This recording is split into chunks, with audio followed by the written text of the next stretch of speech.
Stage 4 lockdown has been implemented in Victoria and it is not a pretty sight.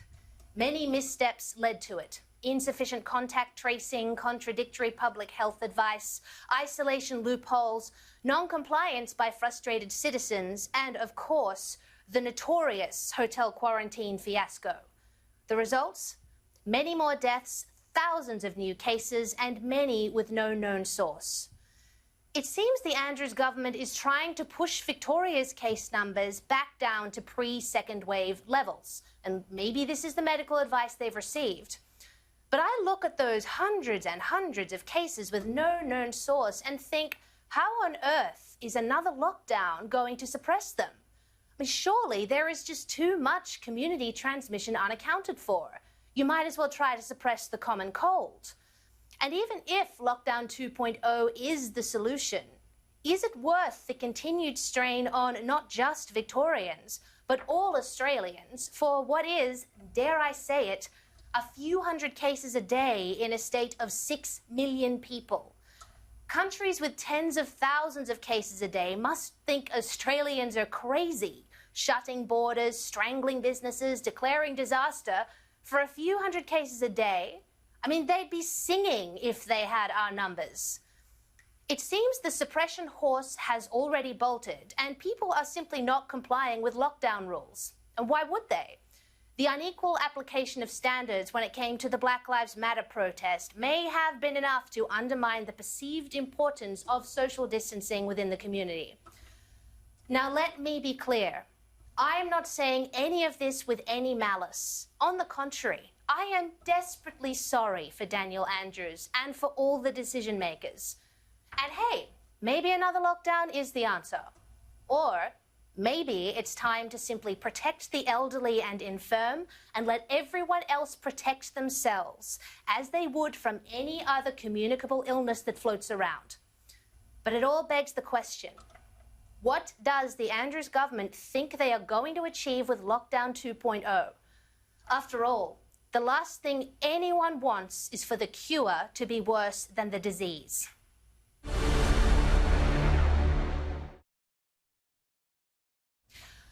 Antoinette, now, do you think I'm right to be a bit sceptical of this stage 4 lockdown? You know, or do you think people should have a bit more faith in the process, or could this potentially be doing more harm than good? Oh, look, I'd have to say that Victoria certainly is the unlucky state in an otherwise lucky country, and the mismanagement or the bungled hotel security, as well as the outbreak at aged care facilities, has been disastrous, both for Victorians and for Daniel Andrews, and he'll have to answer for those. And he said he will, and rightly so. And I understand when I started seeing those numbers, they were in lockdown, stage 3 lockdown, and it was like 400 cases, 500 cases. And then the next day 700 cases, and I, like many, and it sounds like you, were thinking, well, what's going on? This isn't working. But interestingly, a study came out of the Medical Journal of Australia last week, and based on their number crunching, when the stage 3 restrictions were introduced, they've calculated that based on those timing, Victoria had escaped an additional 37,000 cases. And based on their forecasts for the stage 4 restrictions, they will take about 10 days to really show the impact. And so that'll take us to about mid next week. So I guess we have to wait until then to see if those forecasts and if those numbers are right. If we look to New Zealand, they had even stricter lockdown, and they're essentially virus-free. So I think lockdown 2.0 was needed, and I think we just have to be a little bit patient to see those numbers go down next week. Interestingly, you mentioned Black Lives Matter, and I think there's an important distinction to be made. When those protests happened, there wasn't a lockdown. The numbers were nowhere near here, and there's zero evidence. There's no evidence. It's been debunked time and time again as to whether that led to any outbreaks. It's very clear that it's our frontline workers. We have 900 healthcare workers who have active cases of COVID-19 in Victoria. So I think we've got to be patient. I think it was needed, and I mean, it's really difficult to watch. I'm sure it's difficult for Victorians. I've got family and friends down there who are certainly struggling with this second lockdown. I'm just not sure Victoria has any other choice. Well, I hope you're right, Antoinette, and I hope those numbers do go down because, I'm sure we can all agree there's an awful lot of pain going on there now for not a lot of sort of visceral results. Now, Catherine, my big question here is, what if stage 4 lockdown restrictions actually don't work? What if we get to, say, the middle of next week or 4 weeks from now and they're still getting about the same number or even more cases? I mean, what do we do then? Surely it's not feasible to go to stage 5 lockdown. I mean, what would that look like? Well, that's the big question, and I don't think anyone has an answer. And I'm wondering whether we've got modelling that shows what in the military we'd call the end state is. What is the exact point at which they take their foot off the brake? Do they have a number in mind? What's an acceptable level of transmission or daily rate of infection? I just don't know. The alarming number to which Antoinette alluded, and that worries me, is the incidence of this amongst frontline health providers, because if the numbers continue to spike and if the people treating the cases start to get sick, then we are going to see the kinds of scenes that we've seen in New York and elsewhere replicated, and that is terrifying because it is highly communicable. That's the worry I've got. There's so much we don't yet know about it, and it makes me balk at the argument about suppressing common colds and the analogies I hear used with flu. Yeah, flu kills plenty of people, and globally that's the case. But we've not seen scenes of the nature that we've seen in New York with ice rinks converted to morgues and so on in Australia by virtue of the fact that we have probably erred on the side of caution. And for the moment, I'm willing to give it a bit longer to see whether we bring the numbers down. But someone's got to tell us when we have achieved that state. Because, as you say, if transmission continues at the current rate, what's the next card in the pack? There's not much more we can do to business to shut it down.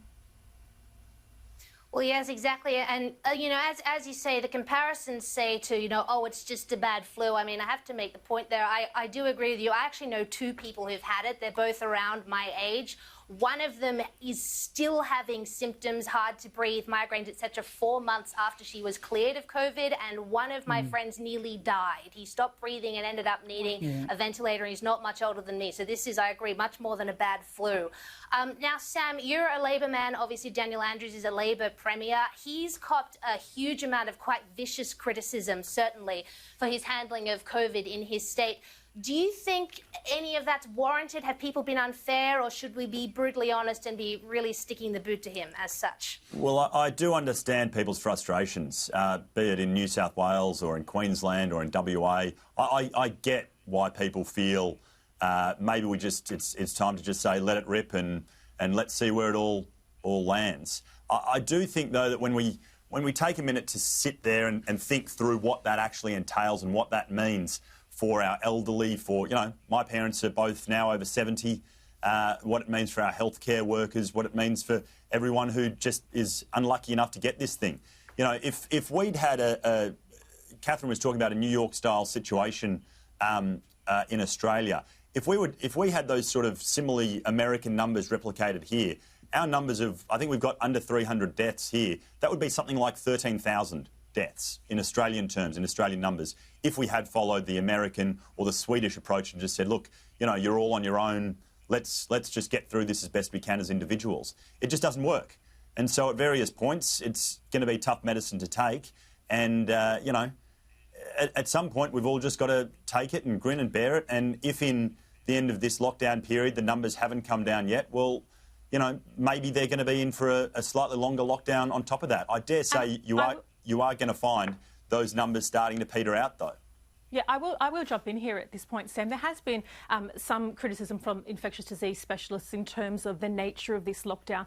They're not in disagreement that a second lockdown is needed, but just where police resources are, and given the fact that it's frontline health workers or essential service workers who appear to be, we've got the hotel security guards, we've got aged care facility workers, we've got nurses and the like with active cases, that rather than focusing on a curfew and putting police resources on stopping people from, say, going to KFC and hanging out with their mates, that instead we should be looking at what's happening in the workplaces, and there should be more stringent, monitoring and enforcement in the tea rooms at shift changeovers. So I'd be interested to see if those numbers don't come down, whether there is a shift away, for example, from making sure that people aren't out jogging 6 kilometres out from their home, let alone 5, because there's so little evidence that exercise kind of public transmission as you're walking past each other in a park is really much of an issue, and instead shift the focus on really policing those who are out there. Even if they are trying to do the right thing, something is not going right. Look, it's a good point, and I think to some degree, as hard as it is to say, we need to admit that we don't really know how best to handle this. This is a new type of virus. Epidemiologists are literally writing the rule book as we go along. So I think you're absolutely right. In 10 to 15 days, if the numbers aren't heading down and if it's not doing right, well, yeah, we need to be agile enough to readjust and figure out the next play. Now, look, oh, no, you go ahead, sorry. No, I said I think we're all in agreement there that we've got to wait it out a little longer. We certainly don't want a situation like the United States where it's kind of free for all and then you've got ice skating rinks turned into morgues. But there's going to need to be a rethink if the numbers don't start to significantly drop. I mean, Antoinette, I just wanted to mention, I mean, we both brought up the Black Lives Matter protest. Earlier in the discussion, I mentioned that perhaps the unequal application of standards there has, caused people to maybe not want to comply with these social distancing restrictions. And as you, rightfully mentioned, there weren't any cases connected to the Black Lives Matter protests. And yes, while they weren't in a lockdown, then there were still restrictions on family gatherings, weddings, etc. And I just wanted to raise it with you.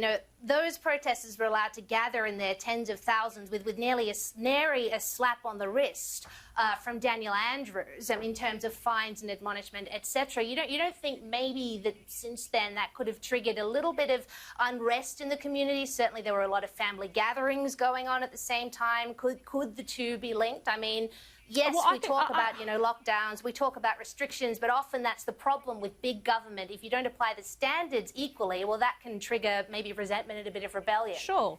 Look, I mean, we can certainly speculate, but I'd rather much stick to the. I'd much rather prefer stick to the facts, and the facts are that the security guards, aged care facility workers, nurses. That's where the highest numbers of contractions are, and then taking it into the community. So we can spend some time speculating and thinking about whether that sent the wrong message or not, or actually look at where the problem is and try to address it as best we can. I do think if this is more prolonged or if the lockdown is extended to beyond the 6 weeks, and I'm not sure, I think the end date was September and now it's kind of potentially being pushed out, there is a potential for there to be fatigue amongst the community, not wanting to abide by the rules, sick of the curfew. And I think, especially with the restrictions on exercise and when you're allowed to leave your house, the mental health implications are even going to be greater. And then I worry that compliance is really going to drop.